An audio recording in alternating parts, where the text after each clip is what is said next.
வணக்கம். நான் doctor Kasi Chellappan, create fertility clinic பெங்களூரில் கன்சல்டண்ட்டாக இருக்கேன். இந்த வீடியோவில் நாம் ஒரு முக்கியமான டாப்பிக்கை பற்றி பேச போகிறோம். அது என்னென்னா டிஎன்ஏ ஃப்ராக்மெண்டேஷன் இண்டெக்ஸ் இன் ஸ்பெர்ம்ஸ். இது என்ன அப்படிங்கிறத பற்றி தான் இந்த வீடியோவில் பேச போகிறோம். காமனாக நம்ம ஆம்பளைங்களுக்கு பண்ண போகிற 2 டெஸ்ட்டில் இது ஒன்று. எப்போவுமே பார்க்குறதுல விந்து அணுக்களை பற்றி பார்ப்போம். அது சீமன் அனாலிசிஸ் அப்படின்னு சொல்லுவோம் இங்கிலீஷில். அது கூடவே ஸ்பெர்ம்ஸில் இருக்கிற டிஎன்ஏ அளவு எப்படி இருக்குது அப்படிங்கிறத பற்றி பார்க்க போகிறோம். ஏன் அப்படின்னா ஸ்பெர்ம் டிஎன்ஏ ஃப்ராக்மெண்டேஷன் அப்படிங்கிற அளவு ஜாஸ்தியாக இருக்கிற பட்சத்தில் அவங்களுக்கு கருத்தரிக்கிறதுக்கான வாய்ப்பு கொஞ்சம் கம்மி. அதே நேரத்தில் மிஸ்கேரேஜ் ஆகிறதுக்கான வாய்ப்புகள் கொஞ்சம் ஜாஸ்தியாகுது டிஎன்ஏ ஃப்ராக்மெண்டேஷன் இண்டெக்ஸ் ஜாஸ்தியாக இருக்கிற பட்சத்தில். அதனால் டிஎன்ஏ ஃப்ராக்மெண்டேஷன் இண்டெக்ஸ் அப்படின்னா என்ன, அதை எப்படி நம்ம சரி பண்ணலாம் அப்படிங்கிறத பற்றி தான் இந்த வீடியோவில் பார்க்க போகிறோம். வாங்க பார்க்கலாம். நம்ம உடம்புல இருக்கிற எல்லா அணுக்கள்லையும், அதாவது செல்லுலையும் டிஎன்ஏ இருக்குது. அதே மாதிரி ஸ்பெர்ம்ஸ்லையும் டிஎன்ஏ இருக்குது. ஸ்பெர்மோட டிஎன்ஏ எங்கே இருக்கும் அப்படின்னு யோசித்து பார்த்தோன்னா அதோட தலைப்பகுதியில் இருக்கும். இப்போது இந்த படத்தில் பார்த்திங்கன்னா ஸ்பெர்மோட தலைப்பகுதி இருக்குது. அதுக்கு அடுத்தது வர்றது உடம்பு பகுதி. அதுக்கப்புறமா நம்ம பார்க்குறது வால் பகுதி.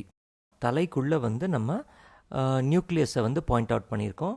இந்த நியூக்ளியஸ்க்குள்ளே இருக்கிறது தான் டிஎன்ஏ. இப்போ நாம் புரிஞ்சுக்க வேண்டியது என்னென்னா, ஒரு பெண் கர்ப்பம் தரிக்கிறதுக்கு முட்டைக்குள்ளே தலைப்பகுதி மட்டும் நுழைஞ்சிட்டா போதும். உடம்பு பகுதியும் வால் பகுதியும் முட்டைக்குள்ளே போகாது. அப்போது தலைக்குள்ளே இருக்கிற அந்த டிஎன்ஏ சரியாக இருந்துச்சுன்னா தான் கர்ப்பமும் முறையாக நடக்கும். இப்போது டிஎன்ஏ ஃப்ராக்மெண்டேஷன் அப்படிங்கையில் நம்ம இப்போ பார்க்குற படத்தில் ஒரு நார்மல் டிஎன்ஏயோடைய ஸ்ட்ரக்சர் எப்படி இருக்கும் அப்படின்னு இதில் பார்க்கலாம். இந்த டிஎன்ஏ இப்போ உடஞ்சிருந்துச்சுன்னா, அதாவது டேமேஜ்டாவோ சிதைவடைஞ்சிருந்துச்சுனாலோ இந்த மாதிரி தான் தெரியும். இந்த மாதிரி டேமேஜாக இருக்கிற டிஎன்ஏ தான் ஃப்ராக்மெண்டட் டிஎன்ஏ அப்படின்னு நம்ம சொல்லுவோம்.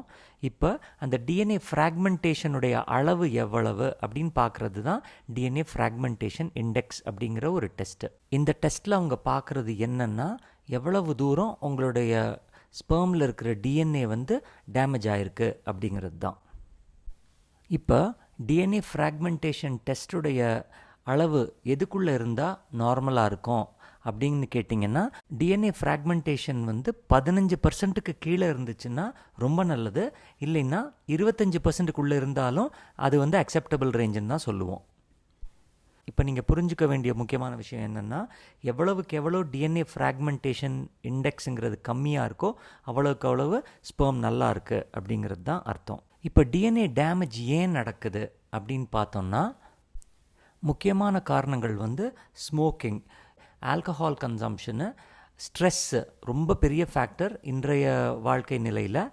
அது கூட நம்ம பார்க்குற வேலை கூட ஒரு பாதிப்பை ஏற்படுத்தலாம். எக்ஸ்ரே எக்ஸ்போஷர் இருக்கிறவங்க அவங்களுக்கெல்லாம் டிஎன்ஏ டேமேஜ் ஜாஸ்தியாக இருக்க வாய்ப்பு இருக்குது. அதே போல் நிறைய காஃபி டீ குடித்தா கூட ஓரளவுக்கு டிஎன்ஏ டேமேஜ் இருக்கும். வயசு கூட ஒரு காரணமாக சொல்லலாம்.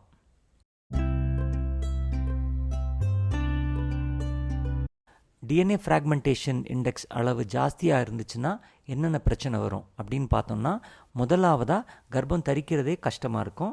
அவங்க ப்ரெக்னென்ட் ஆனாங்கன்னா கூட அவங்களுக்கு மிஸ்கேரேஜ் ரேட் ஜாஸ்தியாக இருக்கும். இப்போ அடிக்கடி ஒருத்தங்களுக்கு மிஸ்கேரேஜ் ஆகுதுன்னா இந்த டெஸ்ட்டை பண்ணி பார்த்துக்கிறது நல்லது. இப்போ டிஎன்ஏ ஃப்ராக்மெண்டேஷன் டெஸ்ட் பண்ணிட்டீங்க. அப்போ ரிசல்ட் கொஞ்சம் ஜாஸ்தியாக இருக்கிற மாதிரி தெரியுது. அப்படின்னா அதை எப்படி சரி பண்ணிக்கிறது அப்படின்னு பார்த்தோம்னா, ஃபஸ்ட்டு ஹெல்த்தி டயட், நல்ல உணவு சாப்பிடணும், ஹெல்த்தியான டயட்டை சாப்பிடணும். அது கூடவே ரெகுலராக எக்ஸசைஸ் பண்ணணும். வெயிட் ஜாஸ்தியாக இருந்துச்சுன்னா வெயிட் லாஸ் பண்ணிங்கன்னா that also will really help you. முக்கியமாக உணவில் சேர்த்துக்க வேண்டியது என்ன அப்படின்னு பார்த்தா பழ வகைகள். அதில் விட்டமின் சி ஜாஸ்தியாக இருக்கிற ஃப்ரூட்ஸ் எடுத்துக்கிட்டிங்கன்னா நல்லது. அது போக பச்சை காய்கறிகள், அதாவது க்ரீன் லீஃபி வெஜிடபிள்ஸ் அப்படின்னு சொல்லுவோம், அதுவும் உங்களுக்கு உதவிகரமாக இருக்கும். இது கூடவே நட்ஸ் அண்ட் சீட்ஸ், அதாவது வால்நட், ஆல்மண்ட், கேஷ்யூஸ், இந்த மாதிரி வகைகள். இது கூட சீட்ஸு, அதாவது ஃபார் எக்ஸாம்பிள் பம்கின் சீட்ஸாக இருக்கலாம், சன்ஃப்ளவர் சீட்ஸ், சியா சீட்ஸ், இந்த மாதிரி சீட்ஸுடைய அளவும் நீங்கள் இன்க்ரீஸ் பண்ணணும். ஏன்னா இந்த மாதிரி உணவுகள் எல்லாத்துலேயும் ஆன்டி ஆக்சிடென்ட் லெவல் ஜாஸ்தியாக இருக்கும். அதனால் உங்களுக்கு டிஎன்ஏ ஃப்ராக்மெண்டேஷன் இண்டெக்ஸோட ரிவர்சல் ஏற்படுறதுக்கு வாய்ப்பு ஜாஸ்தி.